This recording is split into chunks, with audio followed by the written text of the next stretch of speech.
Hello and welcome back to Wheel of Time Theory. Well, with today being a Wednesday and there being no new news to cover this week, I thought it would be the perfect opportunity for myself to cover some of the news articles that I haven't done so yet on the channel. And so today we're going to be discussing the news article that whatseries.com put out all the way back in October of last year, where they announced that as of yet, 3 new unconfirmed actors had just finished filming their roles for the show. And so everybody had begun speculating just as to what they were filming and which characters they were. Well, we finally know who Umur Chadha Patel has been cast to play, which is really exciting news to discuss. Umur has been cast as Ingtar Shinowa, and I think this is a really cool decision, and I think he will do fantastic playing the role.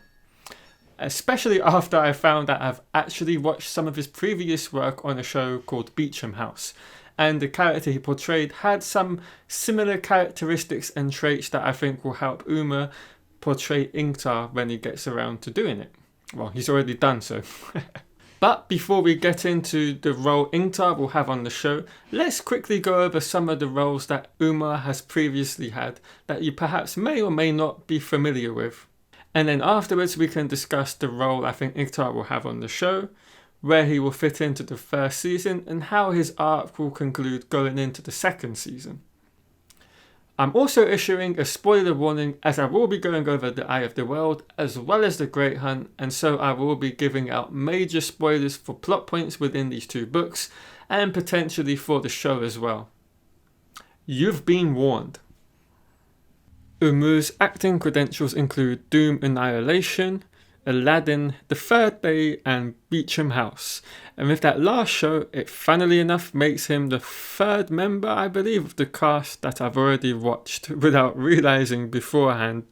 Now I have to say, with films such as Doom, I'm never really too fond of these genre of films to gauge an actor off of, as I find they mostly get given these stereotypical meaningless roles to play, and as such never get handed the opportunity to showcase their talents when the amount of screen time is being shared by so many other actors. It's just impossible.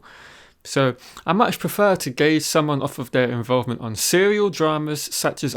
Beecham House or The Third Day in Umur's case, as you get a greater understanding as well as an appreciation of their abilities and skills as an actor. So even if the show itself runs into trouble, the actors always have the ability to stand out from the external issues much more easily, and he can act, let me tell you, and I can't wait to see him as Ingtar. But just who is Ingtar Shinowa? Well, Ingtar is a Shionaran nobleman and soldier who served under Lord Aegulmar in Faldara, with us first being introduced to him in chapter 46 of The Eye of the World, but isn't featured too heavily until The Great Hunt, where he gets a vastly expanded role in the book after he's tasked to retrieve the Horn of Valir with a small company of 20 or so soldiers, which include Rand, Mat and Perrin. During his introduction while at Faldara in The Eye of the World, he gives off the impression of someone who doesn't much like the Emmons Fielders, especially once he's ordered to escort the group to the edge of the Blight, which he isn't happy about since it means he will miss, in his mind, the glorious battle which was taking place at Taran's Gap, as well as the battle which would be happening within the Blight. And so throughout The Eye of the World, you get the impression he's somewhat of a grumpy and cranky man who really only has one thing on his mind, which is to kill as many Shadowspawn as he can get his hands on. But we're also given glimpses into his outwardly unflagging confidence that Shinar will withstand the shadow. As stated by Aegulmar, if Ingtar had to ride alone to Taran's Gap, he would ride the whole way, proclaiming that the Trollocs would be turned back once more.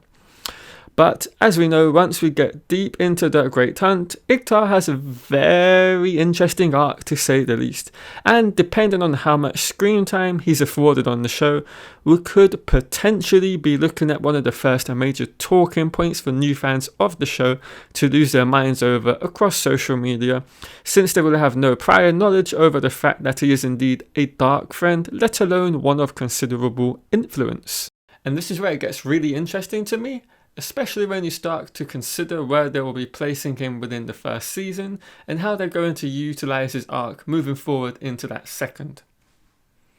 So for season 1, Ingtar will be appearing in likely episodes 7 and 8, and so throughout these 2 episodes, you can expect to see him in and around Faldara, interacting with the group as they come in, especially with Lan and Moraine, as well as accompanying them to the Blight border.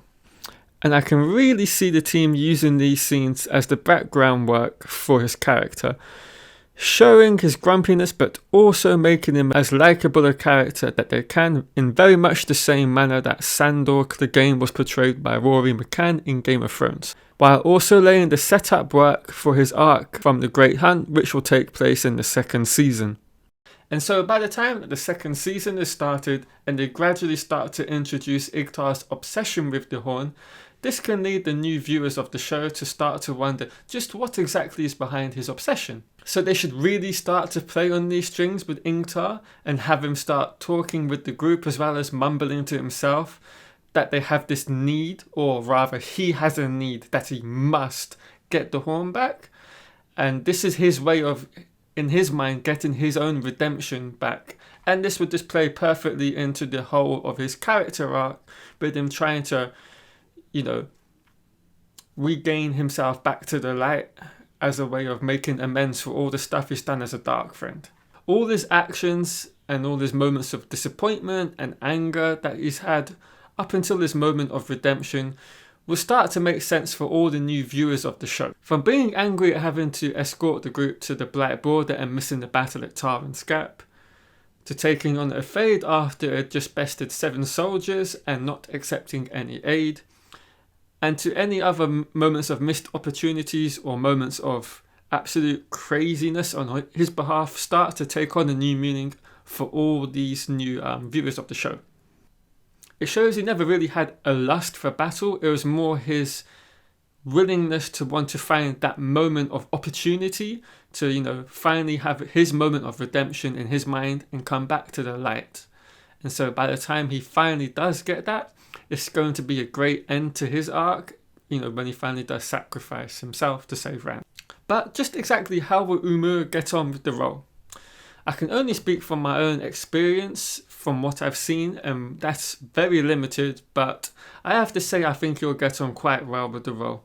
I've already seen him play someone that has some of the characteristics and traits that Ingtar has, and so if you've checked out any of his work, you will know that Ingtar, with his grumpiness, mixed in with the funny and sometimes dry sense of humour that comes across, at least to me, from Umur's comedy sketches, I think we're going to get a great TV Ingtar. One that will come across as grumpy but in a much more amusing manner.